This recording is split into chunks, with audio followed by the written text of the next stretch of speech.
Assalamualaikum warahmatullahi wabarakatuh.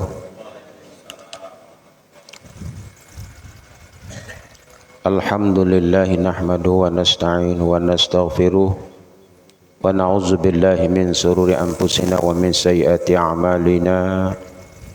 May yahdihillahu fala mudilla lahu wa may yudlilhu fala hadiyalah. Asyhadu an la ilaha illallah wahdahu la syarika lah wa asyhadu anna Muhammadan abduhu wa rasuluh. Allahumma shalli wa sallim wa barik ala sayyidina Muhammad wa ala alihi wa sahbihi ajma'in. Amma ba'du. Qala Allah ta'ala fil Qur'anil Karim wa huwa asdaqul qailin. A'udzu billahi minasy syaithanir rajim. Bismillahirrahmanirrahim. Wa ma atakumur rasulu fakhuzuhu wa ma nahakum anhu fantahu. Shadaqallahul azim. Quran surah Al-Hasr ayat yang ke-7. Bapak Ibu jamaah salat maghrib yang dimuliakan Allah, yang saya hormati, marilah kita bersyukur kepada Allah dengan mengucapkan kalimat tahmid, memuji Allah sebagai tanda syukur kita. Alhamdulillahirabbil alamin. Dan bersalawat dan bersalam pada Nabi kita Muhammad sallallahu alaihi wasallam. Allahumma shalli wa sallim wa barik ala sayyidina Muhammad wa ala alihi wa sahbihi ajma'in. Mudah-mudahan kita semua nanti di yaumil qiyamah mendapatkan syafaatnya. Pada ibu yang saya hormati, dalam hidup ini kita mesti mengukur amal dan umur dan amal. Beruntung kalau memang umur panjang lalu baik amalnya, beruntung. Sebaliknya kurang beruntung orang yang panjang umurnya tapi amalnya tidak bagus. Jikalau kita pilih-pilih panjang umur, bagus amalan. Kalaupun tak dapat milih, ya pendek umur, banyak amal. Nah, tak dapat milih lagi misalnya. Karena kita semua punya batas waktu masing-masing. Namanya ajal. Ajal itu batas. Bila sampai batas itu, sudahlah, habislah kita. Tak ada lagi rezeki kita. Maka kalau kita lihat sejarah, imam kita misalnya, Imam Syafi'i, itu lahirnya tahun 150 Hijriah dan wafatnya 204. Jadi cuma berumur 54 tahun. Tapi lihat amal yang dibuatnya. Sampai sekarang kita mempelajari buku-bukunya dan menjadi imam kita orang Indonesia, mazhab Imam Syafi'i. Kita lihat juga Imam Nawawi, umurnya tidak sampai 50. Kita lihat Sayyidina Hasan, umurnya cuma 46.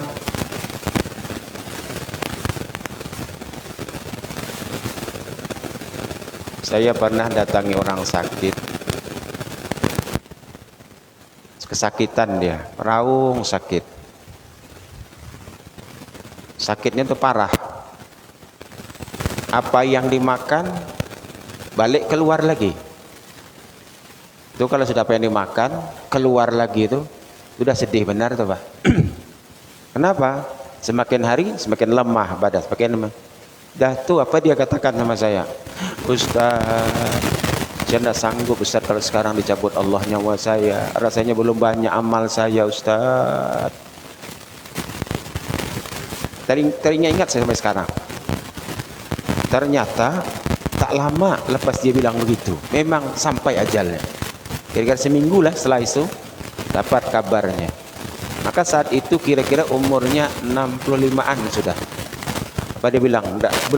Belum banyak amalku. Padahal 65 umur dah tuh. Mau berapa lagi kira-kira ya? Mau 100. Yang di depannya aja sudah 50 lebih. Dan aku pun tak yakin kalau ada 50 lagi. Mau ada 50 lagi 100. Nah, jarang benar dah ada 100. Pokoknya game over itulah. Game. Tadi makan apa namanya? Dimakan masa. Jadi saya teringat gitu. Ini bapak ini betul-betul mengingatkan selalu kepada saya. Oh gini ya. Ngapa begitu pak? Saya bilang sabar aja. Kalau menghadapi sakit itu sabar, dosa itu diampuni. Orang sakit itu 4 diutus Allah malaikat kepada orang sakit. Pertama diutus malaikat yang pertama mengambil tenaganya. Dia orang sakit itu ada tenaga, loyo, diambil malaikat. Kemudian malaikat yang kedua datang lagi. Apa yang diambilnya? Selera makan. Tidak ada selera makan tuh diambil. Apapun dikasih orang tuh muak nengoknya. Maka hebat pula orang yang sehat tuh yang enak-enak lah dikasihnya tuh. Orang sakit tadi, orang tak mau lagi. Ketika dia sehat tidak pula dikasih begitu. Hebat juga orang sehat nih. Nah makan nih. Kau mau apa? Belinya sehat, dah ditawari tidak tu. Nah rata ada pahit katanya. Datang malaikat lagi yang berikutnya yang ketiga. Apa yang diambilnya? Wajah seri wajah kita diambilnya. Maka wajah kita kusut, pucat aja, tak berdarah, nampak betul kusut wajahnya tuh, tidak ada menarik sama sekali lagi tuh. Walaupun dia muda masih ada can lagi tuh. Datang malaikat yang keempat lagi. Apa yang diambilnya? Dosanya. Kalau dia sabar, diambil dosanya. Kemudian sakitlah dia sabar menghadapi sakitnya. Ternyata ajalnya belum sampai. Agak sebulan Allah mau menyehatkannya kembali. Dengan berusaha, berobat. Allah belum memang sampai batasnya. Allah ingin menyembuhkan kembali. Dipanggil malaikat yang 3. 1, 2, 3. Malaikat yang pertama kata Allah, kau kembalikan tenaganya. Oh, mulailah bertenaga dia. Malaikat yang kedua datang lagi mengembalikan selera makannya. Atau mulai gancang untuk makan. Kemudian dikembalikan wajahnya semula. Bahkan wajahnya itu sehat daripada sebelumnya. Contohnya Nabi Ayub. Berseri wajahnya kembali. Sehat. Tetapi malaikat yang keempat tidak datang lagi. Mengembalikan, ini dosamu ambil, tidak datang lagi dia. Dosamu sudah diambil. Jadi semakin dia banyak sakit tadi, semakin dia hilang dosanya. Begitu. Baik, tapi jarang orang yang sabar ya. Bila ada sakit tu aduh yang aduh itulah aduh jarang sekali aduh bapak, jarang sekali ada aduh mak itulah. Kenapa kira-kira? Kenapa tidak jarang aduh sakit mama terus manggil? Karena memang ibu kita tu tempat kembali.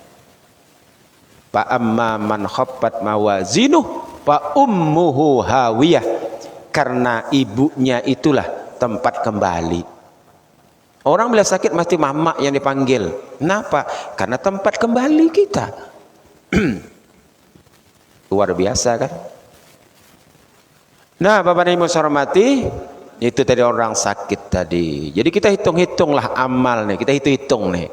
Hasibu anfusakum qabla an tuhasabu. Hitung-hitunglah dirimu sebelum diperhitungkan nanti oleh Allah di yaumil qiyamah. Adapun yang sabar dalam menghadapi penyakit tadi, ternyata sedikit orangnya Pak, tidak banyak yang sabar deh. Adalah yang sabar itu ternyata waliullah, aulia Allah yang sabar menghadapi sakit itu. Model kita nih banyak ngeluh itulah. Di mana carikan aku obat, di mana aku nak berobat.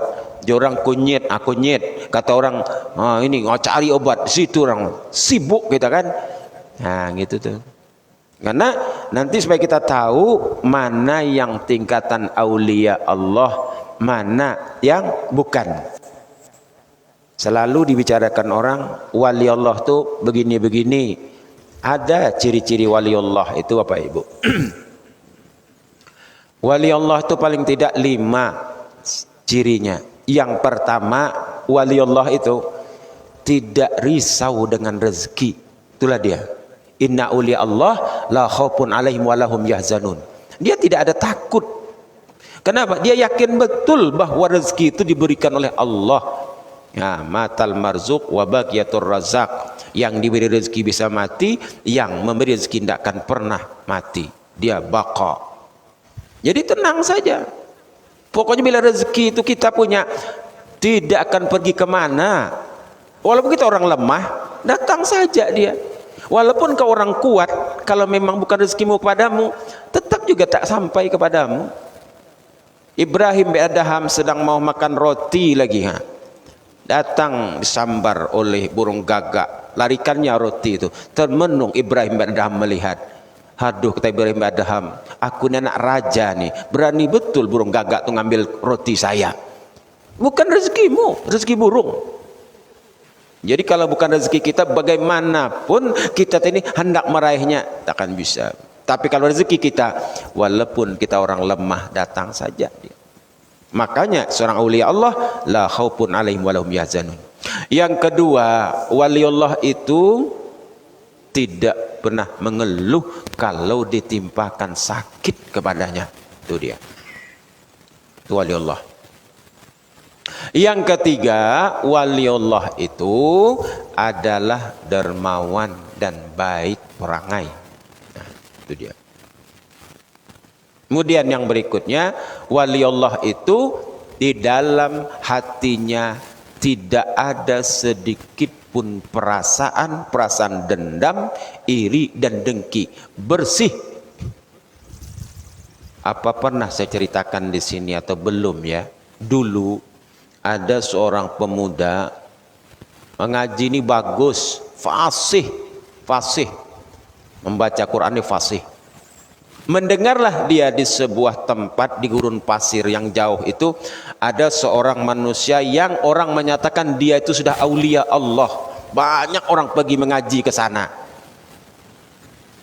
Maka orang-orang yang ada di situ mengaji ke sana, pemuda yang membaca Quran tadi bagus, dia pun ingin belajar ke sana, menambah pengetahuan. Berjalan itu lama baru sampai di majelis tuan guru tersebut, ikutlah belajar di situ. Pas pada giliran tuan guru membaca Al-Quran, nampaknya kurang fasih seperti dia. Apa dalam hatinya? Kayak ini ya modelnya yang dikatakan orang aulia Allah itu. Aku kada yakin kan, aku udah percaya ini wali Allah.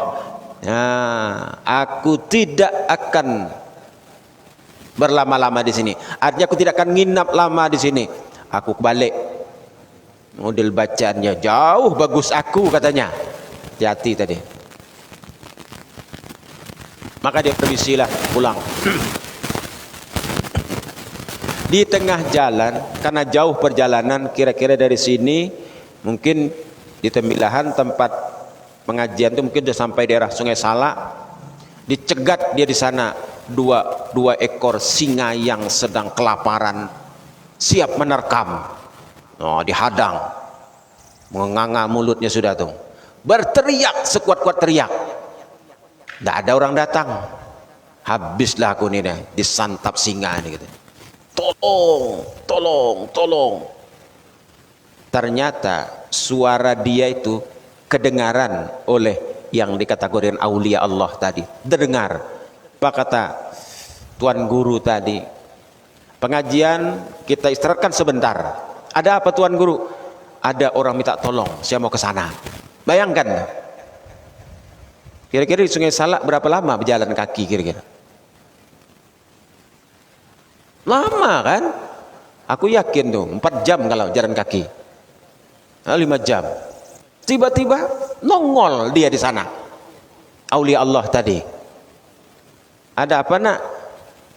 Aduh Tuan Guru, tengok tuh singa menerkam. Hei singa, kata Tuan Guru tuh. Bukankah sudah kukatakan kepadamu, tamu-tamu sayang dan jangan kau ganggu. Duduk singa tuh, nunduk.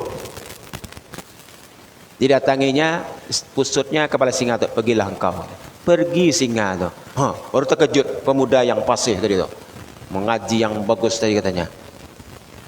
Wah, benarlah ini kata dia kan.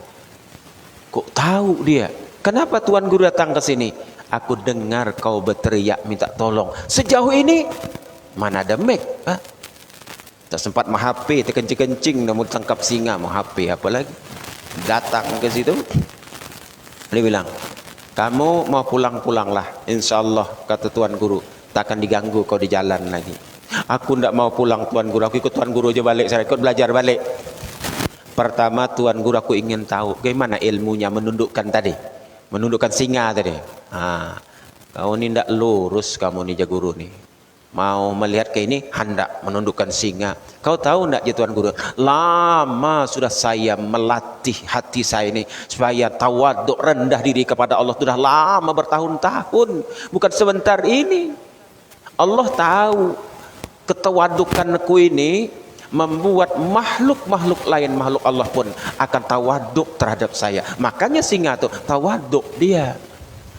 Sedangkan kaum baru sekali datang ke tempatku, engkau sudah mengatakan macam ini ya modelnya aulia Allah, bacanya tidak fasih, udah ketahuan tidak bersih. Ini mesti bersih. Nah itu tandanya dah. Aulia Allah itu bersih dan dia mahfuz, orang yang terpelihara. Kalau Nabi maksum, kalau aulia Allah itu mahfuz. Maksum artinya tidak berdosa lagi.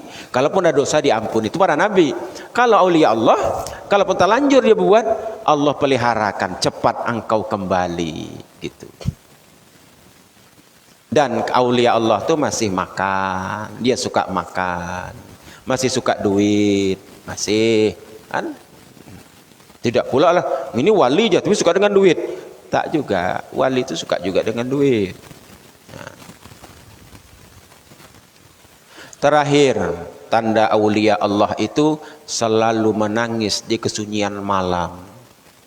Malam dia menangis. Menangis kenapa? Yang menangis teringatlah mungkin masa laluku pernah berbuat begini. Nangis, minta ampun dia kepada Allah. Mudah air mata itu jatuh menangis. Tapi menangisnya di kamar, di hadapan yang maha kuasa. Menangisnya tadi. Bukan menangis di sembarangan, di mana-mana menangis, apa pentah. Dia nggak Arifin Ilham waktu dia hidup, karena asal dia zikir menangis, asal dia zikir menangis. Kiai Muhammad Arifin Ilham kan, apa aja orang penangisannya, Bang Kiai itu katanya. Bukan gitu, dia mudah air mata menangis. Kenapa? Karena dia rindu kepada Allah tadi. Orang rindu bisa menangis, nangis rindu. Nabi Shu'aib menangis sampai buta matanya, rindu kepada Allah. Nabi Nuh pernah menangis 3 hari 3 malam, rindu teringat anaknya tenggelam di waktu banjir itu. Teringat dia, rindu kepada anaknya. Jadi menangis rindu, apalagi rindunya kepada Allah. Pada ibu yang hormati, jadi umur kita yang kita masih tersisa ini, ya sama-sama kita memperbaiki diri. Yang jelas kita jangan bermaksiat kepada Allah. Kemarin kita masih membicarakan tentang maksiat zohir. Maksiat zohir itu artinya menggunakan anggota tubuh yang diciptakan Allah ini salah jalan, tidak sesuai dengan keinginan Allah, berarti bermaksiat dia kepada Allah. Kemarin sudah mata sudah kita bicarakan.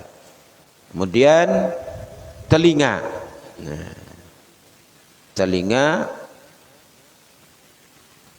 kemarin sampai nomor 2 kalau nggak salah saya.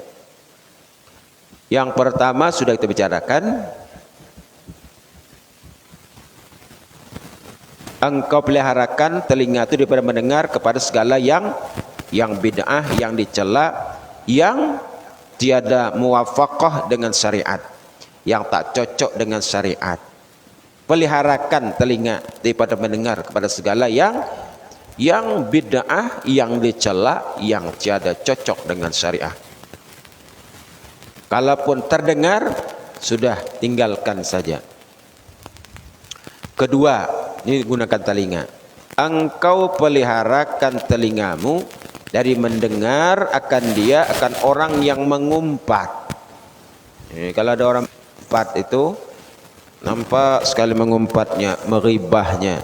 Kalau dapat tuh bagaimana caranya? Permisi kah? Aku ndak pulang lah gitu. Jangan dengari dia ngumpat tadi. Dan jangan engkau sangka dosa itu tertentu bagi orang yang mengatakan saja, tetapi dapat pula dosa orang yang mendengarkan akan dia itu, seperti orang yang mengatakannya. Nah, jadi yang mendengar juga, orang yang menggunjing, meribah, mengumpat tadi, bukan yang berkata itu saja dosanya, engkau yang mendengar di sekitar pun kena juga. Asyariku bisirri sarru, artinya berkawan dengan orang jahat, kau kena juga jahatnya. Karena hadis Nabi sallallahu alaihi wasallam, innal mustami'a syariqul qail wa huwa ahadun al-mughtabain. Sesungguhnya orang yang mendengar itu menyamai bagi orang yang berkata, mengawani bagi orang yang mengatakannya, yaitu satu daripada dua orang yang mengumpat juga. Ya surangan kada hingkat ngumpat, karena ada kita itulah dia ngumpat tadi.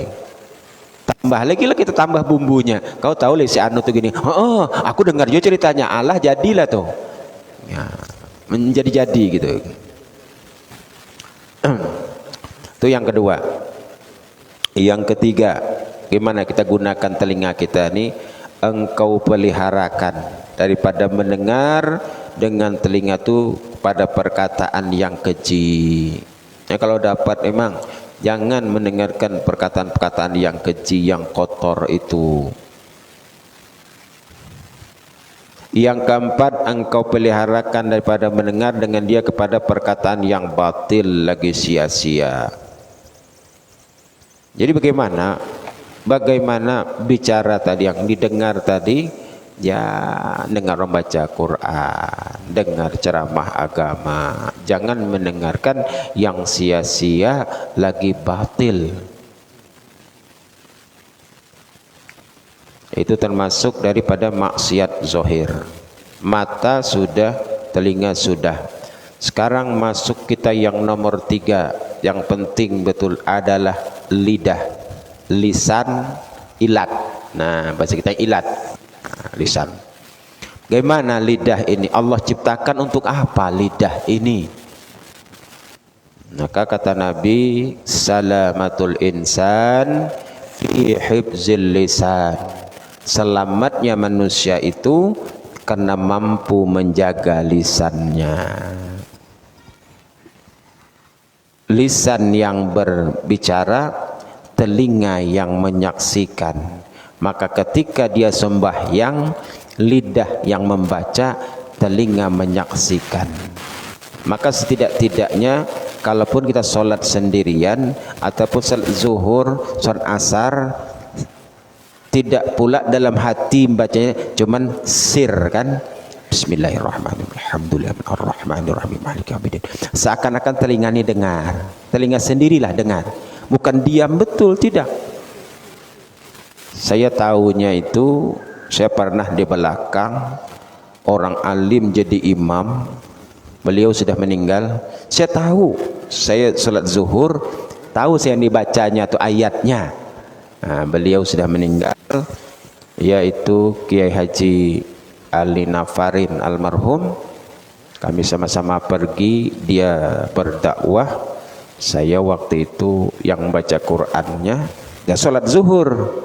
ayat yang beliau baca itu selalu ayat pertama zuhtu wadduha, yang kedua alam nasrah gitu, sering. Berarti saya dengar gitu.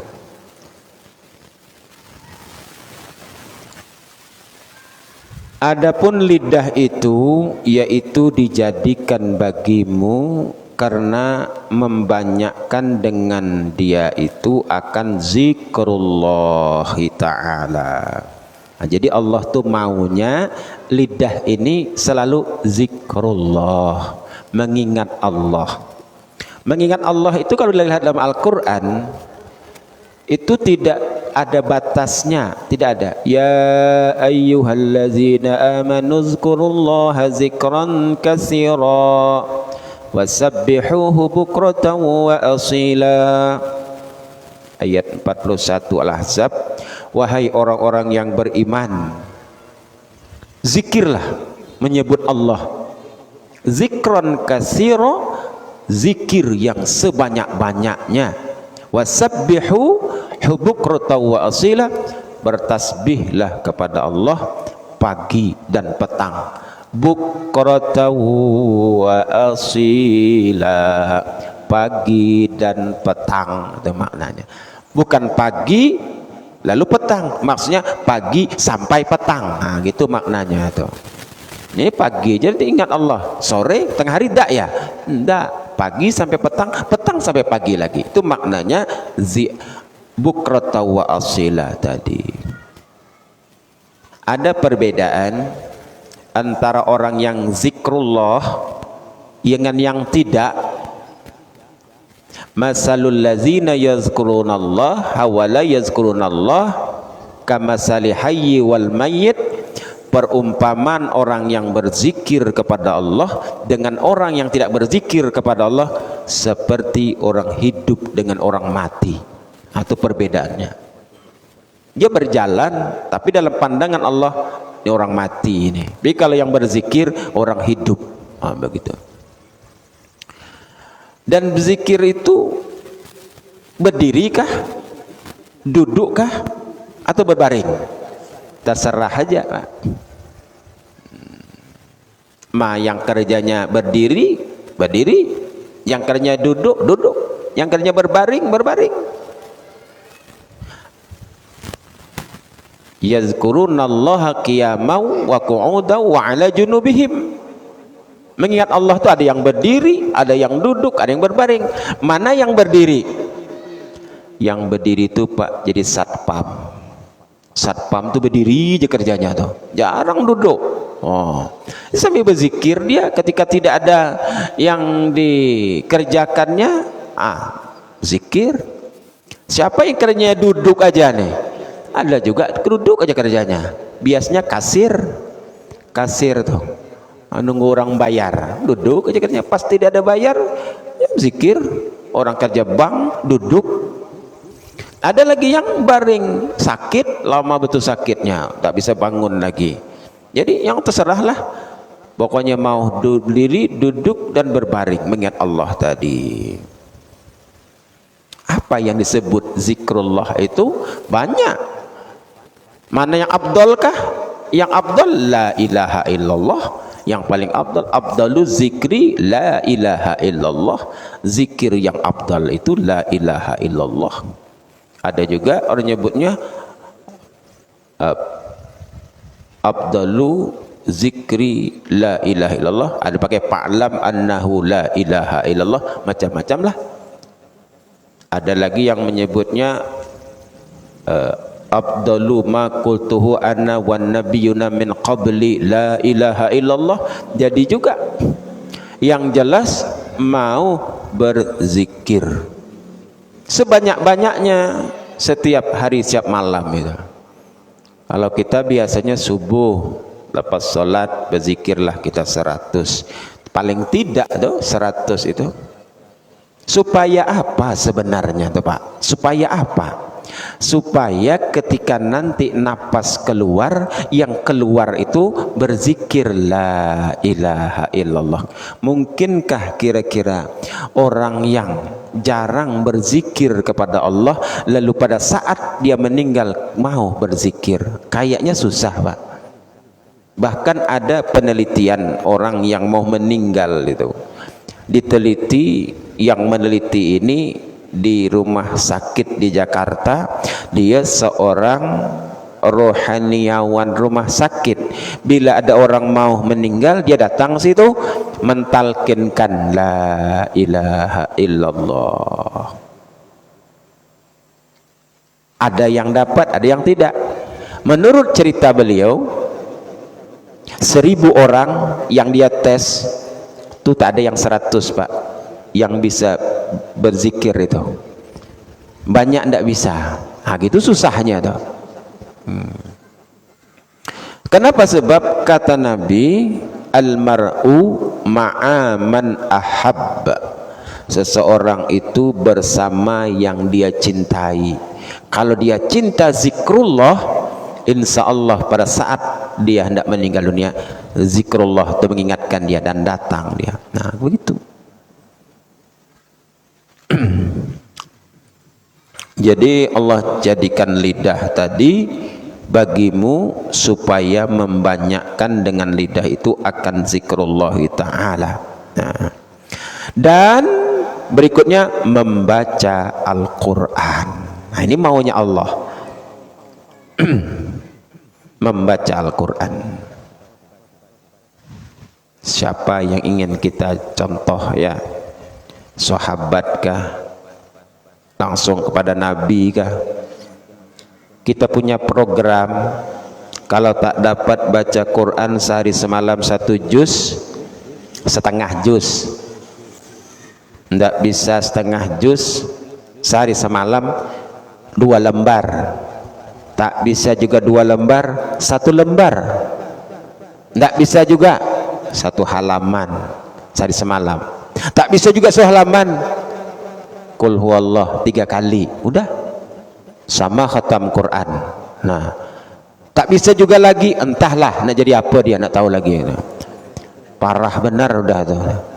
Paling tidak mau tidur bacalah Qul huwallah 3 kali. Tak bisa lagi kan, bagaimana? Tak tahu lagi kita membaca Al-Quran. Memang ada perbedaan. Al-makhiru bil Quran ma'as sapartil kiramil bararah. Orang yang fasih baca Quran memang nanti kawannya di akhirat itu para malaikat. Allazina yazkurunallah wa yatata'ta.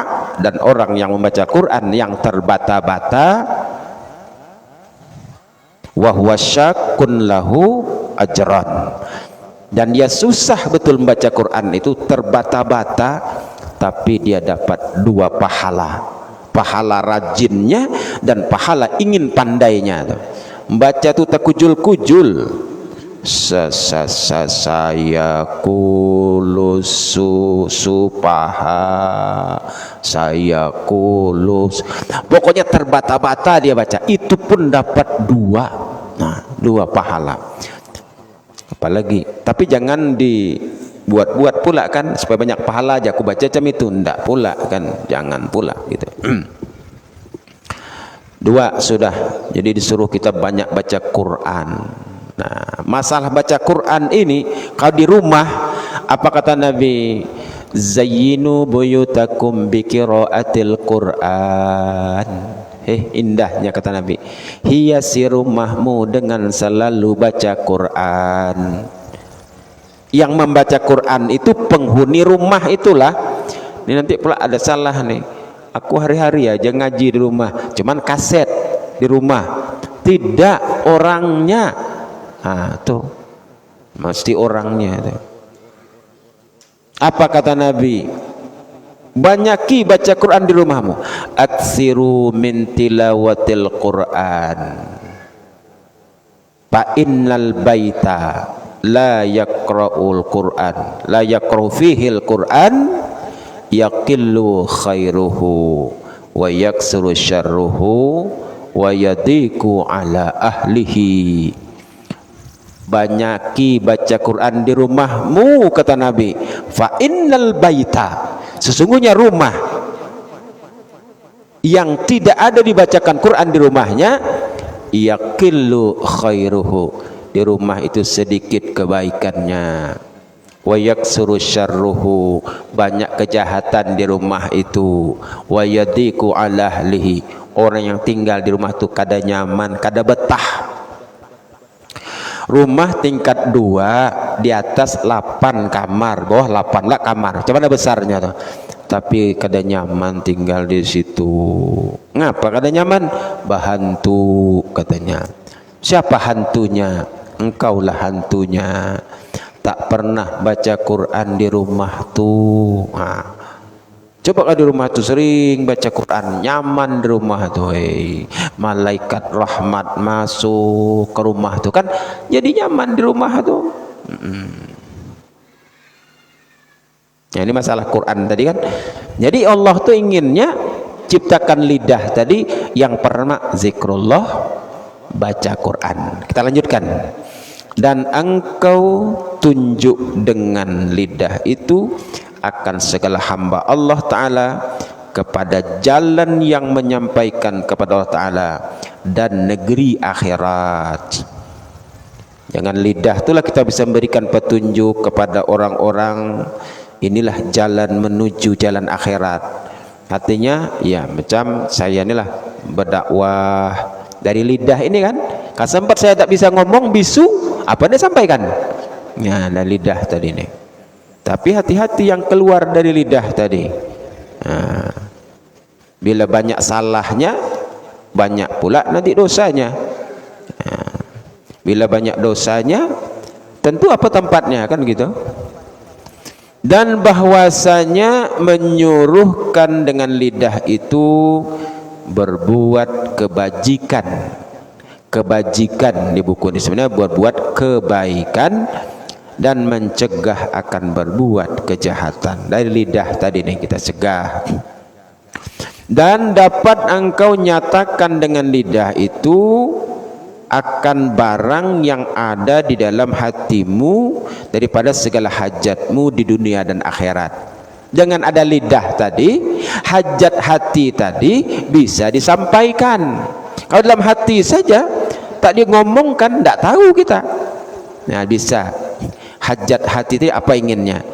Macam anak muda kan, nengok dia, cantik itu perempuan tuh, ngomong dia, ayah aku mau dengan tuh ya. Nah, kan ngomong dia, mau dalam hati aja tak disampaikan dengan lidah, ya tak bisa kan. Gitu. Jadi segala dalam hati tadi keinginan bisa bisa diaktualkan dengan ucapan lidah. Itulah gunanya lidah. Ngapa kau nak sedih nak? Ngapa kau nangis nak? Apa sebenarnya? Ngomonglah. Ini mak, kata anaknya, aku ndak belaki mak, kata misalnya, umpama gitu kan. Ada rupanya yang jodohmu mau, ada mak situ. Oh itu rupanya. Maka hendaklah engkau peliharakan akan lidahmu itu daripada 8 macam. Banyak pak. Lidah ini rupanya 8 macam yang dipelihara. Nah, pertama, hendaklah engkau peliharakan lidahmu dari berdusta. Berdusta. Apa itu dusta? Definisi dusta itu apa? Tidak cocoknya perkataan dengan berita. Itulah dia dosa. Tidak cocok perkataan dengan kenyataan. Sama ada sungguh-sungguh ataupun bersenda gurau. Bersenda gurau pun tidak boleh berdusta itu. Bersenda gurau. Yang suka berdusta senda gurau ni biasanya ayah dan mama nih suka kali berdusta walaupun bercanda. Nak jangan gitu nak, ada tikus nak, katanya. Mana ada tikus itu? Nah, menakuti anaknya. Mak kata minta duit mak, tidak ada duit nak. langsung tak ada duit, padahal ada lah duitnya. Hati-hati walaupun bersanda gurau. Jadi bagusnya gimana? Duit itu adalah, tapi bukan untuk engkau. Gitu bagus kan. Maka jangan kau biasakan di bersanda gurau pun, kalau dapat jangan berdusta, buat cerita yang entah dari mana ceritanya, mana contohnya nih, aku contohkan nih. Mau kan contohnya nih, saya pernah ceramah di Pulau Kijang, malam tuh kami tidak tidur, ada yang bercerita, ceritanya hebat. Yang satu bilang, kami kalau di Mandah itu, kalau kami mau cari ikan, lalu kami mau tidur, kami tarik sampan tuh katanya ke atas pantai. Setelah itu gelap sampan tuh katanya. Bangun gelap. Kenapa? Rupanya ketam tuh, sampan itu melangkahnya. Ketam berarti kan besar betul ketamnya, bisa melangkahi sampan. Dah tuh terang lagi, saya lihat rupanya ketam katanya, besarnya ketam. Kata yang satu lagi, aduh kena saya nih, dibohongi oleh orang. Bercerita lagi yang satu, orang Jambi. Kata orang Jambi, kami kalau di Jambi itu anak-anak kami sakit, tidak kami bawa ke dokter, kami pergi ke hutan. Di hutan itu ada kuali, kuali itu besar, yang tertanam ke bawah 3 meter, yang di atas 3 meter, panjangnya 4 meter. Air itulah kami ambil, kami minumkan ke anak-anak kami yang sakit, sembuh. Kata yang satu tadi, iya hebat pula di situ ya. Untuk apa ya ada sebesar itu kuali ya katanya. Apa kata kawan satu tuh? Untuk menggoreng ketam engkau tuh, kata dia. Ketam kau macam sampan besarnya. Jadi itulah kualinya menggoreng. Ketawaan malam tuh, sama bohongnya. Itu kan tidak ada ceritanya tuh. Hanya buat-buat supaya melucu. Nah, itu diantara contohnya kan. Dan dari karena inilah berkata Imam Ghazali rahimahullah taala bahwa berdusta itu ibu segala dosa besar. Ngeri ya. Berarti ummul khaba'is. Ummul khaba'is itulah dusta, itulah. Fitnah dusta, ya kan? Menipu dusta, menzalimi orang dusta. Itu semua membuat-buat cerita dusta, fitnah cerita dusta. Jadi ternyata ibu segala dosa itu adalah dusta tadi. Beragama dusta. Tahukah kamu orang yang mendustakan agama kan? Ara'aital ladzi yukazzibu biddin? Tahukah kamu orang yang mendustakan agama? Dzalikal ladzi yad'ul yatim. Itulah dia orang-orang yang menghardi anak yatim. Beragama dia berdusta. Jadi pokok dari dusta tadi itu adalah dosa yang besar. Dan sabda Nabi sallallahu alaihi wasallam, iyyaka wal kaziba fa innahu ma'al fujuri wa huma finnar. Iyyakum wal kaziba fa innal kaziba yahdi ilal fujuri wal fujura yahdi ilan nar, kata Nabi. Hati-hatilah daripada dusta, karena dusta itu akan menunjuki kamu kepada sifat buruk fujur, dan sifat fujur itu akan menggiringmu ke dalam neraka.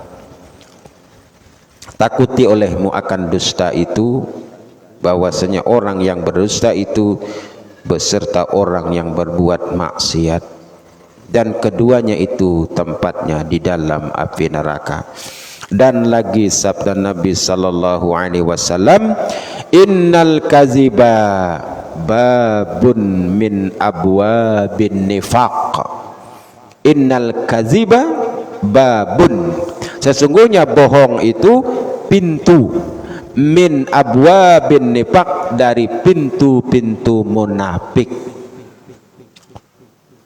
Mari kita perhatikan syahdan, terkadang dusta itu jadi wajib dan terkadang dusta itu jadi mubah, yakni harus ada. Rupanya dusta itu yang memang wajib kita berdusta ada, bukan pula semua dusta tadi dosa. Ada yang wajib memang kita berdusta, mana ada. Dan misal yang wajib kita tuh berbohong, berdusta, seperti ia berdusta sebab hendak melepaskan orang yang hendak dibunuh oleh orang dengan zolim, atau hendak melepaskan harta pertaruhan orang kepadanya daripada orang yang zolim. Jadi kalau orang mau membunuh si Anu, ada ya si Anu lewat di sini tadi, emang mau kau apakan dia? Anakku bunuh dia. Kita melihatlah dia lewat, tidak ada, aku lihat sini, mungkin ke sana kita. Itu boleh. Kenapa? Menyelamatkan nyawa orang. Itu maka wajib kita melindunginya. Berarti waktu kita sudah habis. Nah, jadi masalah maksiat zahir tentang lidah baru masuk kepada yang pertama. Semoga yang disampaikan ini menjadi pelajaran bagi kita dan dapat kita mengamalkannya. A'udzubillahi minasyaitonirrajim. Bismillahirrahmanirrahim. Alhamdulillahirabbil alamin wassalatu wassalamu ala asrofil anbiya'i wal mursalin wa ala alihi washabihi ajma'in. Subhana rabbiyal aliyyil a'lal wahhab. Allahumma akhrijna minadh dhulumatil wahmi wa akrimna binuril fahmi wabtah alaina bi ma'rifatil ilmi wa hasin akhlaqana bis sabri wal hilmi. Da'wa bi subhanakallahumma wa tahiyyatuhum biha salam wa akhiru da'wana alhamdulillahi rabbil alamin. Taqabbalallahu minkum minna wa minkum taqabbal ya karim. Summa salam. Assalamualaikum warahmatullahi wabarakatuh.